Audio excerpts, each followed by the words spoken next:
अस्सलाम वालेकुम दोस्तों, तुसीं वेख रहे हो मेरा पंजाब टीवी तो मैं तुहाडा मेज़बान मोहम्मद लतीफ़ खाल। दोस्तों सब तो पहले अपने चैनल करो सबसक्राइब और नाल बैल आइकन करो प्रेस ताकि साड़ी हर नई आने वाली वीडियो का नोटिफिकेशन सब तो पहले तुहाडे वीरां तक पहुँचे। दोस्तों रोज़ाना तराज भी तुहाडा वीर तुहाडे वास्ते एक मई की वीडियो लैके हाज़र है। वो वीरां दे सामने लोकेशन साड़ी तहसील आरीवाला जिला पाकपत शरीफ आरीवाला तकरीबन 9-10 किलोमीटर के फासले ते माजी खड़ी माशाल्लाह काला से मत्था काली से अखा ने सिंह वीरां दे सामने मुकम्मल इसका कद वीरां दे सामने देख सकते हो। माशाल्लाह फुल कदगाठ वाली और माशाल्लाह चंगे चौड़े पुट्ठे दे विच वो वीर तसल्ली कर सकते हैं। सुमन वाली है किनवा सुबह सुना है सारी गल्लां मालक नाल करांगे। माशाल्लाह तागे रंगी बरीक पुछ लेंदी बड़े खोल है अर्श भाई है भाई अरशद ने जिन्हों दी माझे भाई अरशद अपना नंबर दिओ अपना 0301 इधर मुँह करके 0301 6291 603 0301 6291 603 ये भाई अरशद उन्होंने नंबर है। माई का टुरन फिरन वो वीरां दे सामने देख सकते हो। हाली ये दिन लै गई सुमन दे विच वीर कर लौन तसलियां लै जी पिछे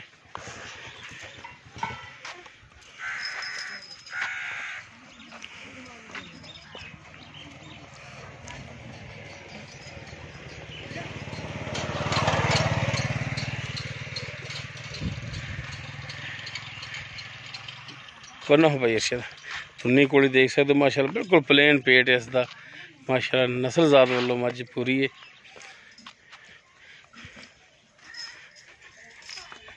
देख सकते हो हाली वधरे इहदे ढिले पे ने थण वीरां दे सामने चारों थण इक्को जे माशाल्लाह पूरियां मुट्ठां दे थण है। विरला वीरां दे सामने ने वीर तसल्ली कर सकते हैं।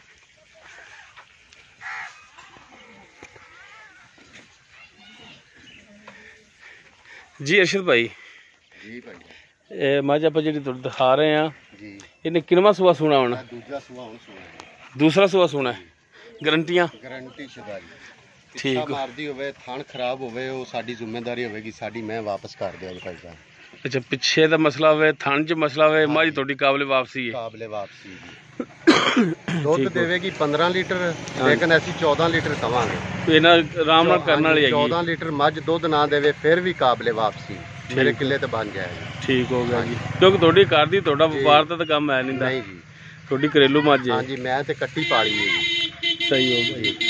अच्छा भाई अरशद ये दसो इनदा जायज मुनासिब रेट और दिन किन्ने लैगी सुमन दे विच 10 दिन अजे लेंदी भाई 10 दिन लेंदी ठीक हो गया 10 दिन कड्डेगी आली सुमन दे विच ते जायज मुनासिब जेड़ा इनदा जायज मुनासिब भाईजान रेट 3.5 लाख रुपया जी। हां जी लेकिन देनी आपा 3,40,000 तो घट नहीं देनी 3,40,000 तो घट नहीं देनी नहीं।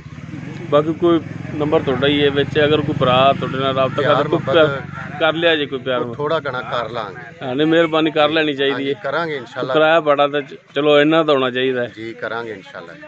हाँ मेहरबानी जी नंबर एक दफा फिर दे दो 0301 6291 603 ठीक हो गया जी दोस्तों नंबर पाई अरशद उन्होंने विच एक बार कढ़िया जी बाहर फिर नंबर पाई अरशद का विच अगर किसी वीर दे मझ पसंद आ जाती है। लोकेशन भी इन्हों की जी है तहसील आरीवाला जिला पाकपत शरीफ आरीवाला पाकपत रोड से चक नंबर 51 भी जिते इस टाइम मझ खड़ी है। नंबर मालक का विच अगर किसी वीर दे पसंद आ जाए डायरैक्ट भाई अरशद नाल राबता करके रेट के मामला डायरैक्ट कर सकते हो और लोकेशन पर आके अपना जानवर चेक करके पास करके ले जा सकते। उम्मीद करांगे वीरां साडी अज दी वीडियो पसंद आएगी। अगर साडी वीडियो पसंद आए लाइक करना शेयर करना और अपने कॉमेंट्स का इजहार करना। साडा राबता नंबर 0321 57 29 251 इस दे नाल ही अपने मेज़बान मोहम्मद लतीफ़ खान नूं दिओ इजाज़त। इंशाअल्लाह मिलांगे एक नवी वीडियो नाल। अल्लाह हाफ़िज़।